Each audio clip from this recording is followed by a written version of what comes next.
যে মাত্র ৩৫,০০০ টাকার জেদে একটা মানুষকে পিটিয়ে হত্যা করা হয়েছে। আজকে মানুষকে আইন বহির্ভূতভাবে হত্যা করা হচ্ছে। এদেশের প্রশাসন বলতে পারেন কিছুই করতে পারছে না। আমি পাশাপাশি এইটুকু বলবো, নিরীহ মানুষকে যদি কেউ হত্যা করতে চেষ্টা করে তাহলে আশেপাশের আপনারা কেউ চুপ করে থাকবেন না। আজকে আমি প্রেস ক্লাবে এসে বিচারের জন্য যে দাবি করেছি, এই দাবির সাথে আপনারা যদি একমত হন তাহলে আপনারা আওয়াজ তুলবেন। এখন একটা ট্রেন্ড চালু হয়েছে, ছাত্রদের কথা বললেই মানুষ ভয় পায়। যেই ছাত্ররা এই দেশকে স্বাধীন করেছে, আপনারা খুঁজে বের করেন যারা নিরীহ মানুষের উপরে অন্যায় করছে তাদের কেউই এই সংগ্রামী ছাত্র বন্ধুরা নয়।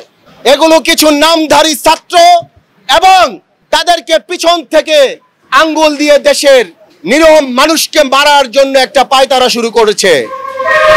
সর্বশেষ এইটুকু বলবো, আজকের মধ্যে যদি রাষ্ট্রপ্রধানের পক্ষ থেকে একটা সুস্থ ফয়সালা এবং সুস্থ বিচারের সন্ধান আমরা না পাই, আগামীকাল সাংবাদিক ভাইদের নিয়ে আদালত প্রাঙ্গণে আপনাদের সাথে আমাদের দেখা হবে ইনশাআল্লাহ। যে মাত্র ৩৫,০০০ টাকার জেদে একটা মানুষকে পিটিয়ে হত্যা করা হয়েছে। আমি শুধু প্রেস ক্লাবে আসছি কেন জানেন? এই মানুষটার কেউ নাই বলে। আপনারা সামনে যারা আছেন এদের মধ্যে আমি বিশ্বাস করি ২-১ এতিম আছেন। আমি নিজেও একজন এতিম। যেই ছেলেটাকে নির্মমভাবে হত্যা করা হয়েছে, এই ছেলেটা যেন মৃত্যুর পরে অন্তত এইটুকু বলতে পারে, এতিমের পাশে দাঁড়ানোর জন্য বাংলার মাটিতে কয়েকজন এতিমও সবসময় উক পেতে থাকে যে এতিমের পাশে আমরা থাকব। আমি বিশ্বাস করি আপনারা আমার সাথে এই মামলার শেষ অবধি থাকবেন ইনশাআল্লাহ। এই মুহূর্তে আইন পরিস্থিতি এবং আইনের প্রতি মানুষের যে অগাধ বিশ্বাসটা এখন পর্যন্ত মানুষের মধ্যে আসেনি। তবে আমি বিশ্বাস করি আমাদের এই মাঠে আর্মি বাহিনী নেমেছে, ওনারা যদি পুলিশকে সহযোগিতা করে এবং আর্মির সর্বোচ্চ পাওয়ার কাজে লাগিয়ে নিরীহ মানুষকে বাঁচানোর জন্য ওনারা সর্বোচ্চ চেষ্টা করবেন। আমি সর্বোপরি ঢাকা বিশ্ববিদ্যালয়ের ফজলুল হকের যেই ঘাতকরা এবং জাহাঙ্গীরনগর বিশ্ববিদ্যালয়ের আরেকজন ছাত্রকে যেভাবে পিটিয়ে হত্যা করা হয়েছে, এর সর্বোচ্চ শাস্তি শুধু আমি একজনটা বাংলাদেশের ১৭ কোটি মানুষ যেন সন্তুষ্ট হয় এরকম একটা বিচার কার্য আমরা দেখতে চাই।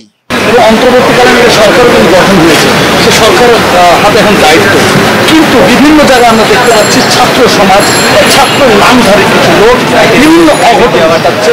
নিজের নাম করে যে কাউকে ছাত্রলীগ ট্যাগ দিয়ে পেটানো হচ্ছে। এটা সাধারণ ছাত্রকে হয়তো ব্যক্তিগতভাবে বেসামরিক কারণে হয়তো বা ট্যাগ দিয়ে পেটানো হচ্ছে। এই বিষয়গুলো আসলে কতটা ভয়ানক বলে মনে করেন? এই বিষয়টা আপনার ২০০৮-৯ সালের ক্রস ফায়ারের মতো আমার কাছে মনে হয়।